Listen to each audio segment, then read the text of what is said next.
When I first read the script of The Running Man, written by Edgar Wright and Michael Bacall, it felt weirdly timely. It felt like a movie that, even though it was set, in the not so distant future, it felt like a story that was happening right now. And I loved about how this was a story about a guy who is the ultimate underdog. Bobby T is the most charismatic and famous man in the entire world. Bobby T is played by the amazing Colman Domingo, who is the most charismatic and wonderful man. So you buy it. There's something really fun about watching Colman, the way he occupies a stage. Obviously, he's one of the great actors of our time, and he's very comfortable on a stage. But I think what made watching Colman take on Bobby T, who's the host of The Running Man, what I found to be so fun to watch is the way that he commanded the crowd. This role would not be as layered and interesting in the hands of another actor. Josh Brolin literally feels like one of my best friends that I'd never met until this movie. He just loves this job. He loves his fellow actors. He loves his crew. What's so fascinating is Josh Brolin as a human is just the most empathetic, sweet, plugged-in person you've ever met. And yet he's playing a guy who's absolutely devoid of feeling, which makes him the scariest person to be going up against. Edgar and I have really developed a shorthand with how much we love movies. And that's what I think made this set really special is Edgar loves movies, I love movies, and we love it when movies really come together. He's put so much time and so much effort and thought into every single frame of this movie. And so getting to play Ben Richards and getting to live inside of this world was just incredibly special, because Edgar's been one of my favorite filmmakers for so many years. I think Ben Richards represents all of us. He's not a superhero. He's a guy that wants to show up for the people he loves, and in this story, he does whatever it takes to show up for the people he loves. The action in this movie is nonstop, because the reality is, if the entire world is hunting one man, you better believe he is going to get his ass kicked. You are not escaping that show without some cuts and bruises. But I think one of the things that Edgar and I both really respond to as filmmakers is there is nothing like capturing it in camera. And so what Edgar and I made a pact of is, how can we do this thing for real? So I realized I had to put my body on the line to give the audience that experience, and I'm really, really glad I did. Glen Powell I'd met, and I heard that it might be Colman Domingo, which I got very excited about because I had seen Sing Sing, and I'm just a massive fan of that movie, massive fan of his. I kind of look at the whole thing and I go, how could this do, and is it relevant to today? And the fact that Stephen King wrote it in I think it was 82 or 83, about 2025, and kind of portended all this stuff. And the fact that it's so relevant. What he wrote is so incredibly relevant. So we talked a lot about that. And then once I read the script, it's a fun character. Dan Killian is like every other network executive today. He wants to do well. He wants more. There is no ceiling to what he wants. There's only better. I think it's a kind of a typical, greedy, and responsible to the network man who has kind of an evil lurking inside him, but it comes across as something intimate, charming, and connective. I think he's very good at, Dan Killian, my character, is very good at kind of intuiting somebody else's needs and then playing into that in a very familial way. With Ben Richards, he sees somebody who's not only incredibly resilient, but incredibly angry. And anger can catapult somebody into surviving. He's perfect. He's a perfect contestant for what Dan needs in order to up the ratings. And you have to up the stakes to up the ratings. And this guy seems like he's going to get far. What's great about a story like this and a movie like this, having read the book, is that you have an action movie, and then you get sucked in emotionally. I think it's the responsibility of a filmmaker to do that, just to see kind of you know, a plateaued experience, and you go, oh, I see all this eye candy, and I see what they're going for, and they think it's what I want to see, and I think what people want to see and have is an emotional experience. They want to be sucked into the story. They want to be sucked into the lives of the people that are on the screen, and they want to care. Ultimately, they want to care, and I think it will be pretty impossible not to care about some of the people in this movie, except me. First of all, Edgar Wright is one of the most incredibly notorious auteurs. His visual language is so extraordinary, but also the people who have worked with him. The moment you say Edgar's name, people say, oh, he's a great guy, he's really smart, he's really kind.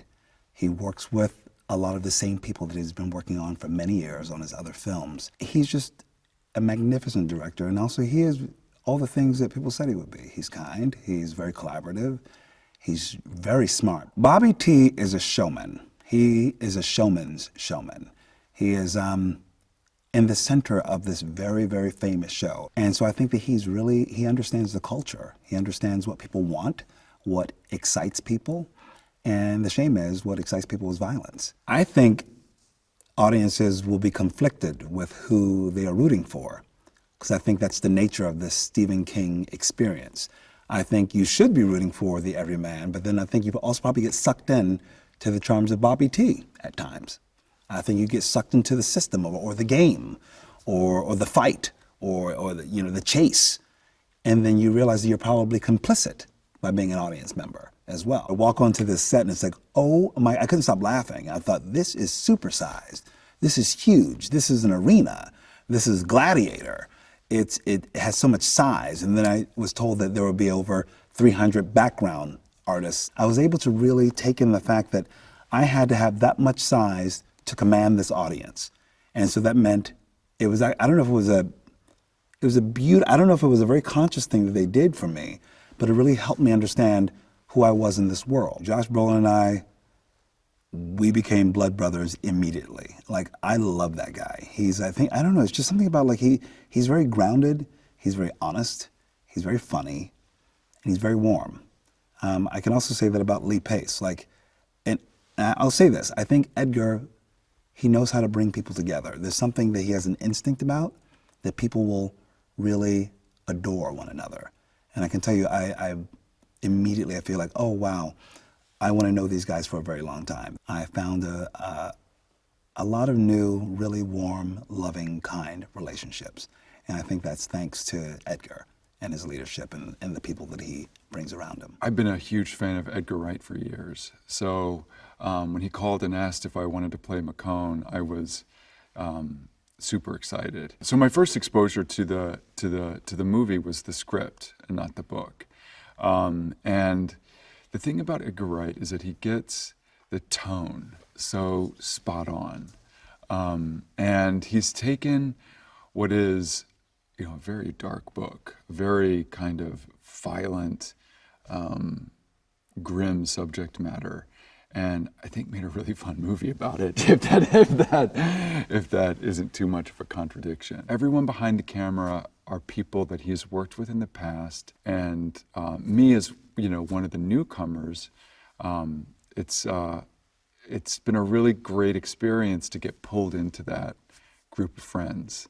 I mean, it's such a privilege to be able to make movies. It's nice to be among a group of people that appreciate that privilege and enjoy the creativity of it, enjoy the opportunity to make something entertaining and put it out into the world. So I attribute that all to Edgar. I'm really excited for the audience to see this movie because I think that it shines a light on a pretty important, very contemporary thing. It's my belief that people are all just doing their best to survive and be good people, but it delivers the pill in an entertaining way. I just would always be excited to be part of anything that Edgar does because he's just, there's nobody like him. You see all these images and that were not in your brain when you read the script, and you go, wow, this is everything that he brings to a script like this. It's incredible. Just the nonstop, just the the chaos, just the barreling forward feeling of the whole thing. And it's something that I just can't wait to see with an audience and with people and just see for myself. You can always kind of credit the energy of a big movie or of a set to, kind of trickles down ultimately from the director and the lead actor.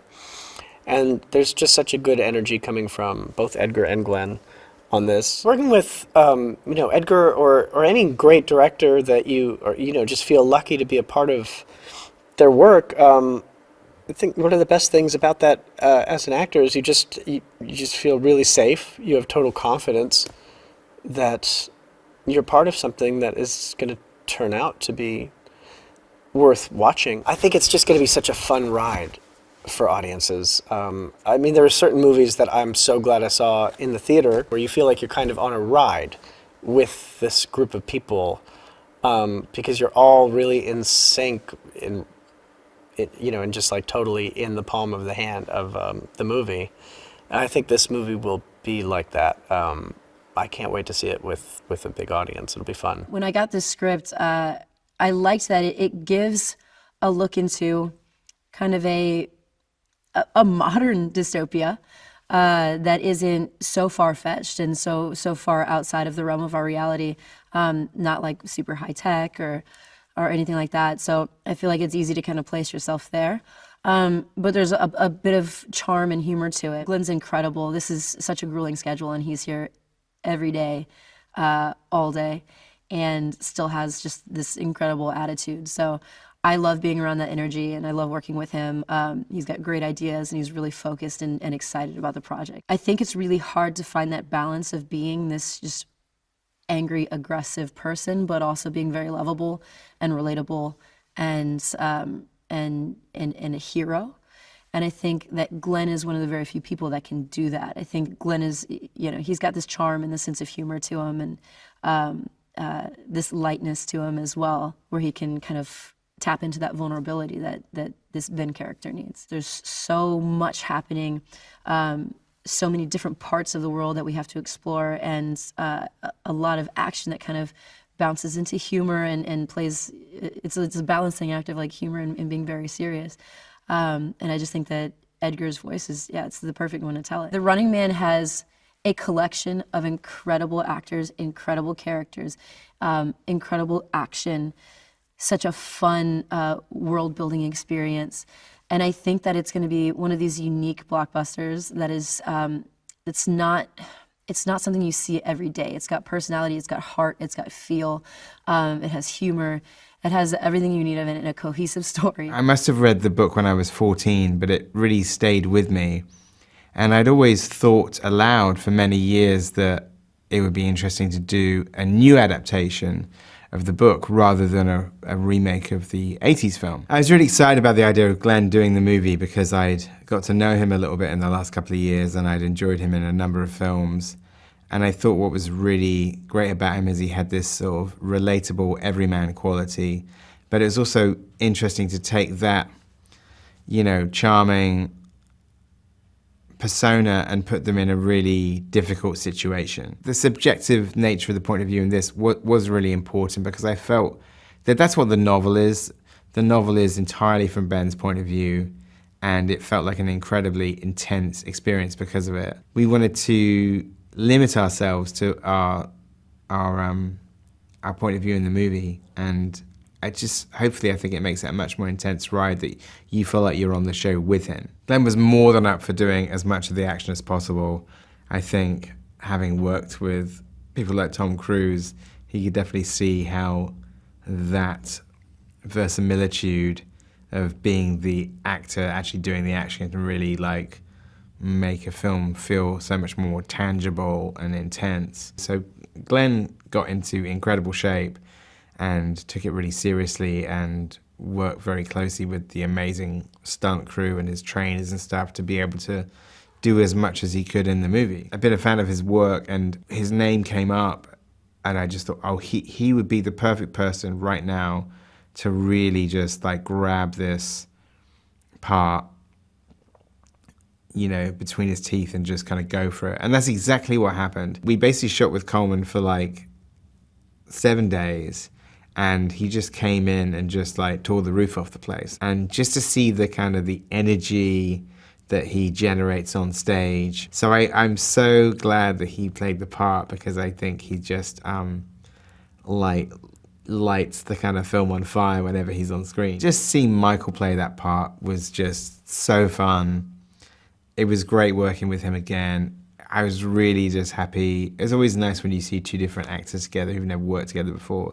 But to see how well him and Glen worked together was like really entertaining to watch. So it was just a dream to sort of work with him again, and in such a fun part. Having an actor who's very physical was really important. And I'd been a fan of Lee in a number of different films, and I always thought that Lee was a really interesting actor because he's quite the chameleon. He's so charismatic that having somebody that charismatic play like a really dark character was really interesting. McCone is like the star. He's the lead hunter. He's kind of like a rock star, and he enjoys kind of making his kind of quips upon killing people, and he has different catchphrases. And so it was really fun to have this outsized persona within the movie. The thing that I was surprised and pleased about was that people seemed to take the blunt force nature of the film completely at face value. They didn't think any of it was outside the realms of possibility, and it felt like an exaggeration of where we are. I think, you know, the best of sort of sci-fi, and in fact a lot of Stephen King's writings is it's like, it's an exaggeration of your fears. So there's a strange thing with the film, is that like, to make this film and it be based on a book that was set in 2025, and the events of the film not a million miles away from where we are, was exciting and sort of disturbing in equal measure. What I love about sort of the film and people watching it is seeing, you know, our character go on this journey from everyman to revolutionary, and how expansive it is as a journey is the ambitious part of the film, but also I think that one that I'm really proud of.